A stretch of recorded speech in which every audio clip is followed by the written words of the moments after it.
Welcome back. This is the second half of our newspaper review on K24 this morning. Of course, talking political divorces and then also taking your messages in as far as your messages in terms of the passing of the late Senator Yusuf Haji coming in right there. I can see one coming in from Mohammed Jamal saying, my favorite senator having passed. Wisdom has gone with this particular gentleman. RIP. Hashtag K24 this morning. We hear you on that, Jamal. Let's see also we have Dashaks Narisha saying, the most important thing is that those following in his footsteps learn from how he handled things, no matter how hot it was. Okay, we hear you on that as well. Barabas Ciele also tuned into the show, saying, loving the discussion going on right now. Emmanuel Kimeto also saying, hashtag 24 this morning. Let's talk about jobs, let's talk about youth. You should talk about these every day. Okay, fine. Emmanuel, hear you loud and clear. Keep them coming in at K24 TV or at I am Jeff Mote. In studio, taking us through this discussion, we have Arnold Maliba, public policy analyst. We'll also have Justice Maina, who's a governance expert, coming in via Skype. We'll also have Lydia Mathia. She is the founder of the Daughters of the Mountain, who will be on the show as well. Morning, Lydia. Can you hear me now? Morning. Can you hear? I hope you can hear me. Yes, I can, Lydia, loud and clear. As we went into the break, we're talking about some of the... What a morning. Yes, indeed. But glad that you made it and glad that you're part of the show. Want us to move it right along and wanted to get your memories from, watching or probably even having the chance to work with the late Senator Yusuf Haji, worked in civil service, rose all the way to minister, now served at the Senate. When you heard of the loss of this particular senator, what was your sentiment from that point? I think for me it was just a sort of a feeling of, what a life well lived, because he has been very consistent in his service to the public.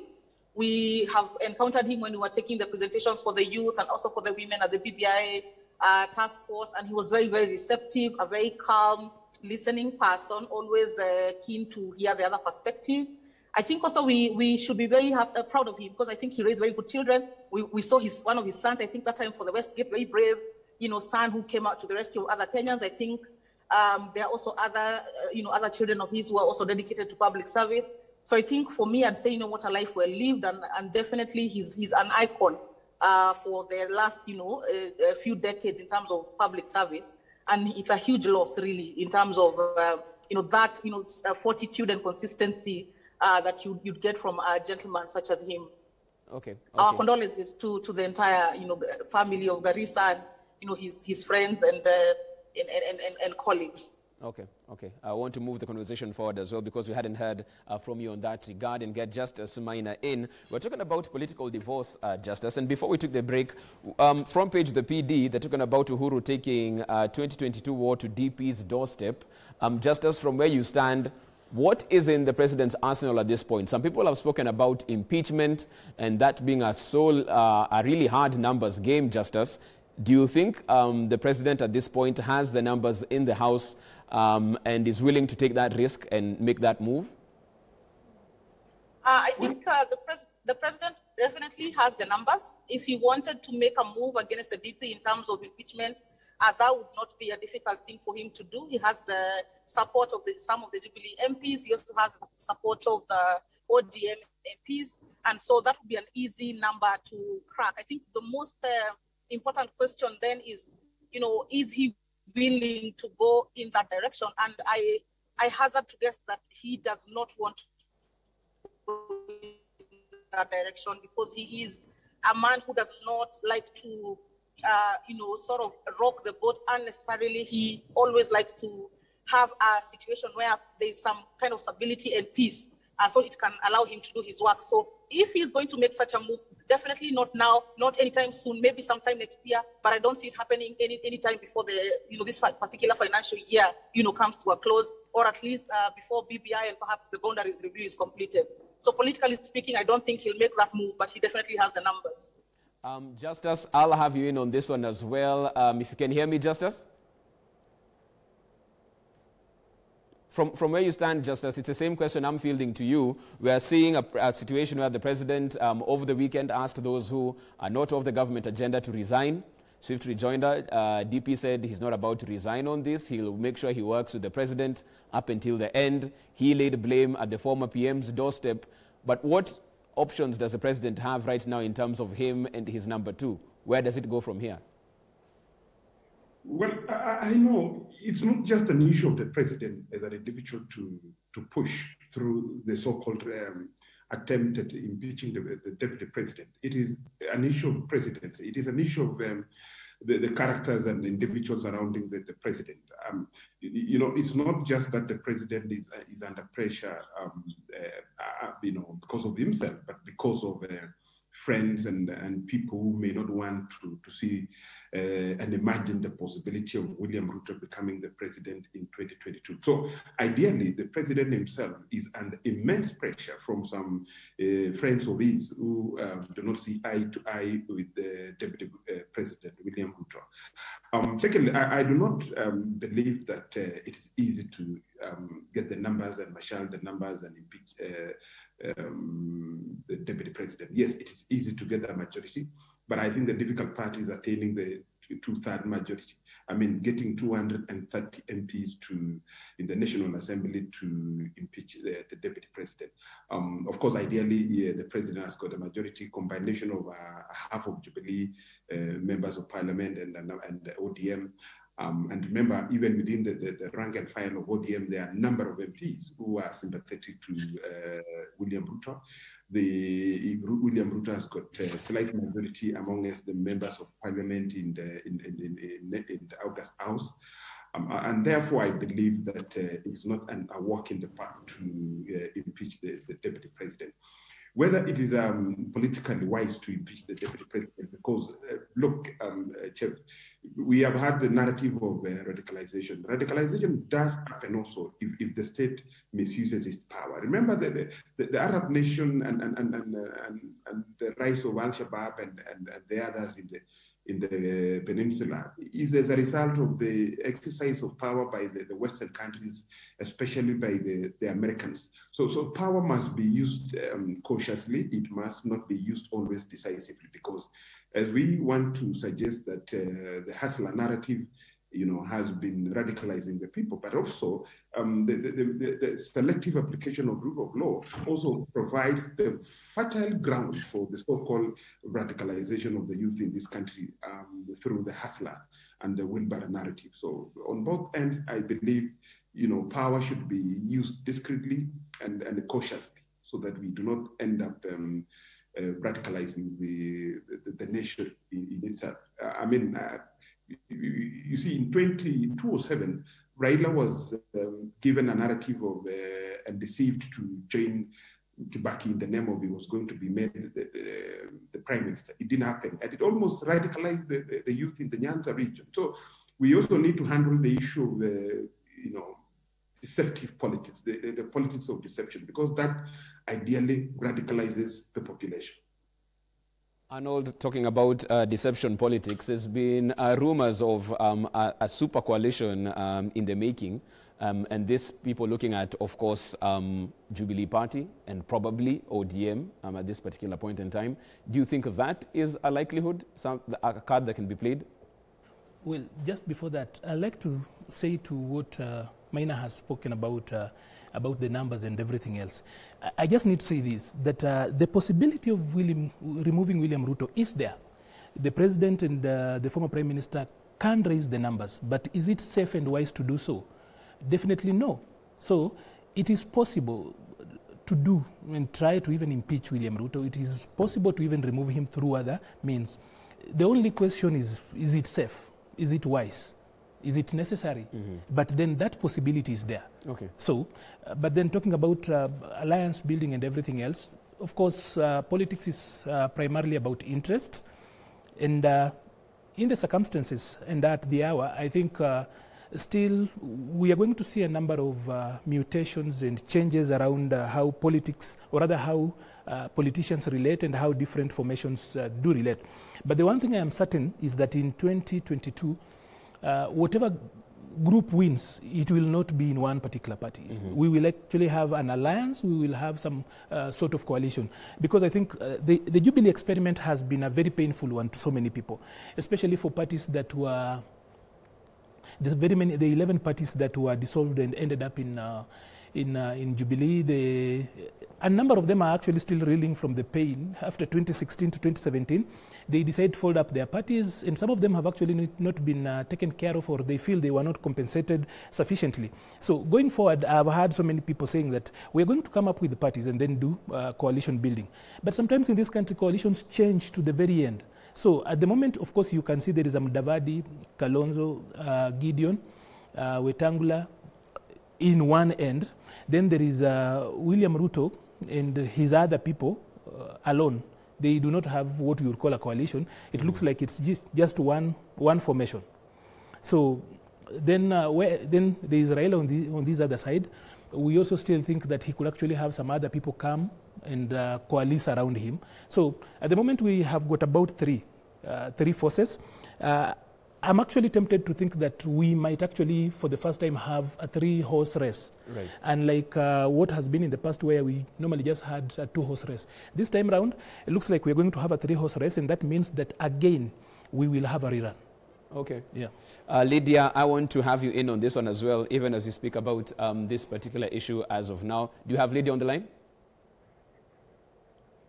Okay, we have Justice as of now, so I'll be having Justice in on this as well.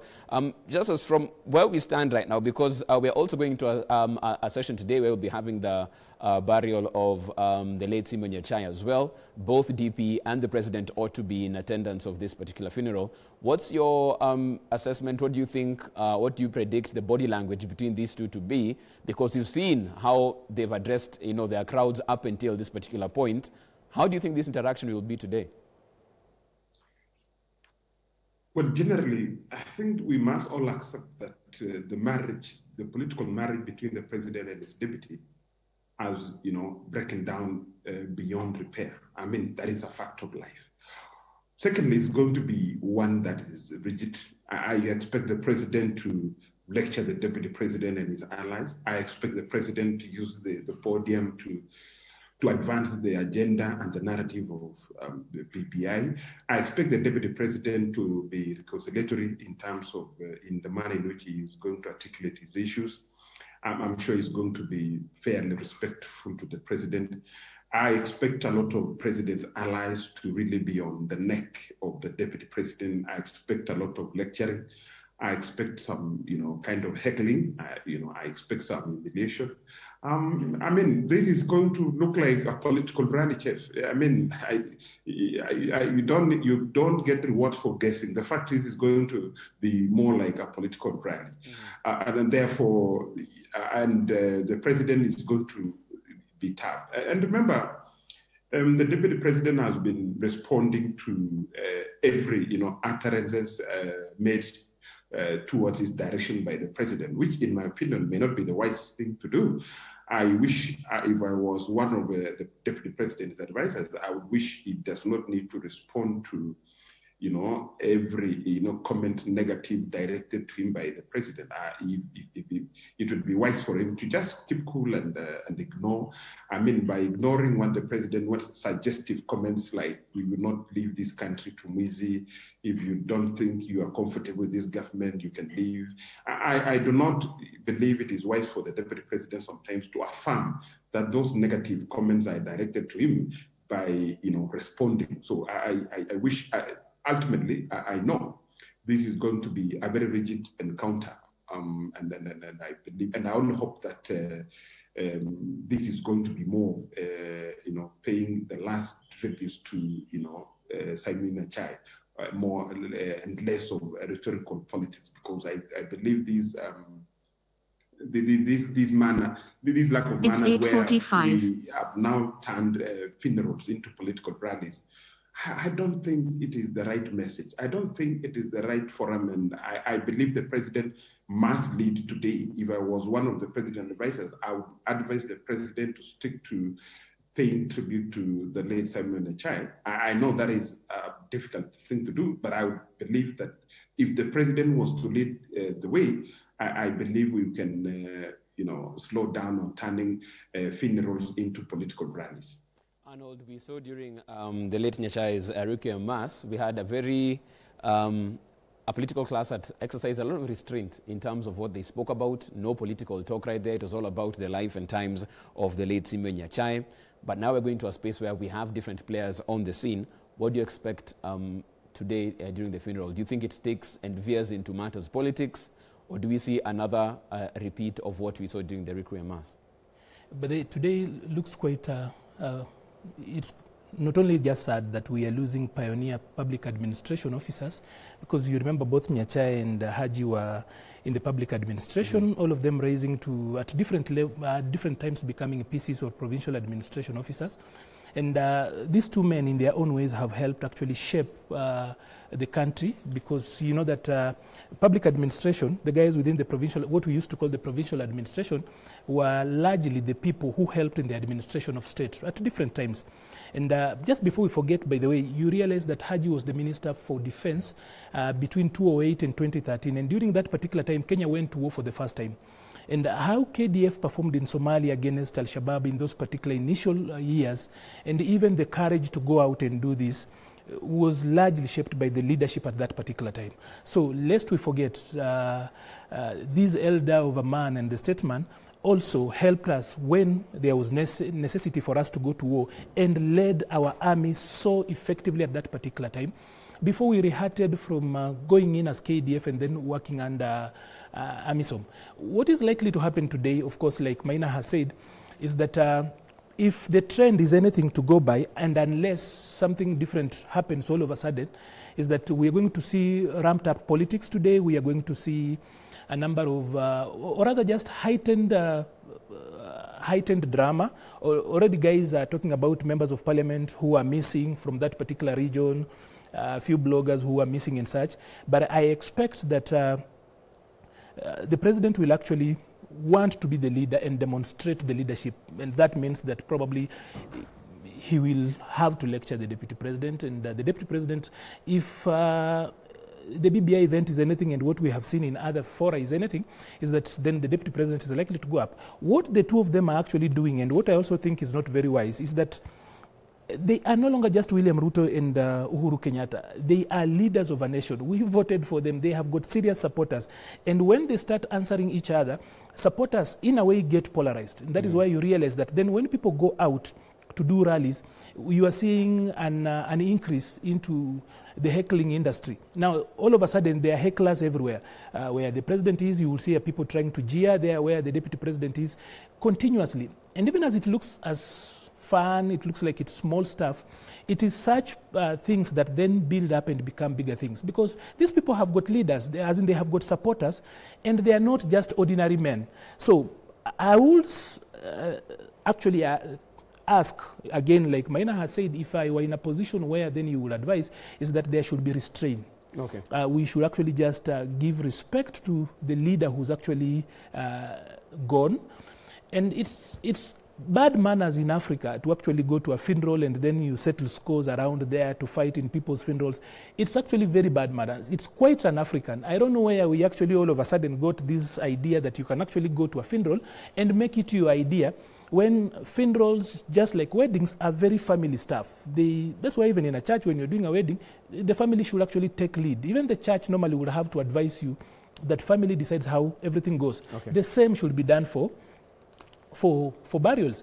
But in this country, you have got politicians who are showing up, and then by virtue of a funeral, somebody's dead, we are trying to bury, and therefore we are congregated here. They behave as if they actually mobilize those particular crowds, and then they make their agenda about themselves, forgetting completely about the grieving family, and that is sad. Like you said earlier, today also marking yet another loss in terms of the leadership this country has had in the passing on of Senator Yusuf Haji, and as has been seen, quite an illustrious career in terms of the civil service, from DC to PC to Minister of Defense, and also serving at the Senate, where he passed on as. At this point in time, we have the Vice Chair of the BBI Steering Committee, who worked with him very closely during this particular time in terms of birthing the Building Bridges initiative, Professor Adam Zolo. Morning, Professor. Morning, morning. Our condolences as well to you, of course, with the friendship that you had with this particular senator. When you got the news, what are your memories in terms of working with the senator during this particular process that was actually shaping this country to have a new conversation moving forward? Let me first pass my condolences to the family and to the country. Indeed, this is a very, very great loss. And we can say on behalf of the Building Bridges to Unity Task Force, I want to express all of them are in shock. In our WhatsApp group, all of them have sent messages of condolences. My recollection is of a fine gentleman, is of somebody who led from the front, is of somebody, as your other commentators have said, who served not only in the civil service, provincial administration, rising through the ranks, working throughout the country, to an MP, to a senator, to a cabinet minister, and therefore I can say that his choice to be the chairman on Building to Unity Advisory Committee was the right choice. He left us exemplary, and you can say a man of discipline, a man of efficiency, a man of time. To me, he was like a father. Mm-hmm. And even as we move forward in terms of the arrangements, because I do know you're privy to that as well, is there anything that you can share with us? As of now, we do know the burial ought to be at 4 p.m. Can that be confirmed as of now? Yeah, the information I've got, although I've not gotten it officially, is that there will be prayers in Subsea, and then there will be a burial there after Langata Cemetery. But tentatively, that's what I've heard, but not officially. Okay. Thank you so much for that, Professor Adams Olon. Thank you for making time to be on the show as well, and your tribute as well to the family and, of course, the late Senator Yusuf Haji. Thank you very much. Asante sana. All right. Bring it back to studio. Of course, we have a couple of minutes even as we wind this particular session up as well. Do we have Lydia back online? I don't know if you can hear me. Okay, Lydia, I can hear you now. If you can hear me very quickly and briefly, Lydia, one thing that has been coming to the fore every single time the president speaks is that if you don't support the government agenda, step aside. If you want to resign, resign. But the deputy president always says that he has served with distinction wherever the president has taken him. And now, even if that role hasn't been given to him, he wants the president or anyone else to point out one job that he hasn't done with distinction in order for him to resign. And no one is having that conversation. No one is pointing out and saying, you failed at this point, you failed at this point, and by virtue of that, you need to just leave.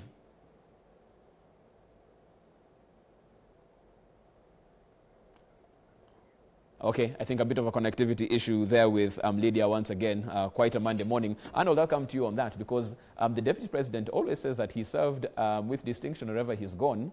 And whatever job he's been given by his boss, the president, And job to execute. And the boss, the president, hasn't quite pointed out, I gave you this task you didn't manage to fulfill, and this one, and because of that, your work as principal assistant is lacking. I think the deputy president is right when he says that every job he ever was given, because the constitution simply makes him a principal assistant to the president. So the president has not come out and actually expressly said that this was his work and he failed. And let's also get this clear. The deputy president is also right when he says that he's worked with distinction, he has delivered wherever he's been given, because the buck stops with the president. Right. William Ruto was only an assistant given by law. And again, the constitution is quite vague, the same way it's actually dealt with the deputy governors, where sometimes you realize that some governors have brought in deputy governors just to help them win elections or be compliant. And that's it. They then pack them aside, just make them some flower girls and some flower boys. That's what the president has also done with the deputy in this particular last phase, where a number of the jobs that ordinarily and administratively will actually have been done by the deputy president are being done by other ministers like Matiang'i, for example. So until the president also comes out expressly and tells us that I gave William to do this and he didn't do, he failed. I told William to do this, this was expected of him, and he failed. He has not done that. Until this particular level, the president is just using innuendo, hoping that we can actually get into his mind and say this is what he has done. You see, at the core of government, normally, at least in the present day state, with the architecture of our government as is today, is that you realize that the ministry in charge of finance, or rather and then the dockets in charge of security, whether it's defense, internal security, are largely those are the presidency. Those are the presidency. So then you will realize that those particular ministries or other dockets are normally at the center of service delivery and how you administer state. So you cannot then turn around and say that if there was a problem within the finance ministry, then the deputy president is to blame. Okay. If there's a problem within defense, the deputy president is to blame. Up until the president comes up one morning and tells us, Kenyans, this is what William was supposed to do, this is what I gave him, and he did not perform. William's argument that he has worked with the distinction would actually carry the day. Okay, honest to get Sylvia Kasanga, and she's on the phone line as well, paying tribute, of course, and passing her condolences due to the passing of the late Senator Yusuf Haji. Morning, Senator Kasanga. Yeah, good morning. How are you? And thank you again for reaching out to me. I really appreciate. Asante sana, of course. Right as we start, of course, your message of condolences to the family and friends of the late Senator Yusuf Haji. What's your message on that? You know, I have to say that it's a sad day for Senate. We are really in mourning. It's not so long ago when we say goodbye to our senator and friend from Machakos. Now we have to say again goodbye to our friend, senator and colleague, Senator Haji. It is really, really painful as a fellow senator. And I do send my deepest and most heartfelt condolences to his family, of course, his people who voted for him, the people who he represented. And, you know, just to say that he did that with a lot of distinction. In the House, Senator Haji was a voice of reason because of his years. And, you know, having served with distinction in the provincial administration for a long time, he brought in, you know, quite a wealth of knowledge in the floor of the House. And when he spoke, we all had to stop and listen, because what he had to say was of great value and would shape even the direction of debate when he spoke. And I also have to say how welcoming he was to the young senators like myself. Senator Haji was very warm and very encouraging. I mean, he would reach out to us, greet us, and encourage us to continue doing whatever we do. And he would follow sometimes some of the bills that we were doing in the House and you know, and encourage us. And that is how the older generation is supposed to usher in the younger generation, and that he did with a lot of distinction. Okay. And we really, really miss him. And of course, the role he played in BBI, although we missed him in the House because they were very busy going around the country and collecting views from Kenyans. When he came to the House, because he had to come when we were doing the revenue sharing formula, if you remember how heated the House was, Senator Haji had to come to represent his people. And I remember asking him one time, how about COVID? You know, you're vulnerable, you should be at home taking care. He said, no. This one is the most important thing. In Senate, this is the most important thing senators must do, and therefore he must be present. And he came to debate and fight for more resources for his county. And I can say he really set the path for us younger ones to look forward, you know, to leadership as we grow. Okay. So it's a really sad day for Senate. Okay, thank you so much for that, Senator Kasanga, just sharing and celebrating the life and times of the late Senator Yusuf Haji and passing her message of condolence as well on the show. You can keep them coming in, of course, on Twitter at I am Jeff Mote or at K24 TV. The tributes are also pouring online as well. Let's look at some of those even as we bring this show to a close. Let's have them up on screen. We have this from State House. Kenya, the president said the death of Senator Haji was a big blow to the country, especially in the BBI constitutional reform process where his leadership shall be dearly missed. Of course, he was front and center in terms of leading that particular committee as well. Let's have another message up on screen. This from former PM Raila Odinga. In the passing of Senator Yusuf Haji, Kenya has lost a dedicated patriot and a humble servant. We can only thank him for the years of his life that he gave in service of our country, his last great public passion being the Building Bridges initiative. As you can see them right there, sharing a moment with the former PM. There you have it, and that's where we also draw the curtains as far as the newspaper review is concerned this morning. Keep your tributes coming in as well. You can get me at I am Jeff Mote or at K24 TV. Many thanks to those who made it to be part of the show and our panelists as well. Justice Minor and Lydia Mathia, who are outside, joined the conversation virtually. And in studio, we had Arnold Maliba, public policy analyst. Asante sana for your time as well, Arnold. Thank you so much for being part of the show. Take a short break now. We're back on the other side, of course, talking about dental hygiene. Do you know what you need to do to make sure your children grow up with, a healthy dental hygiene practice? That is a discussion right after the break. Don't go too far.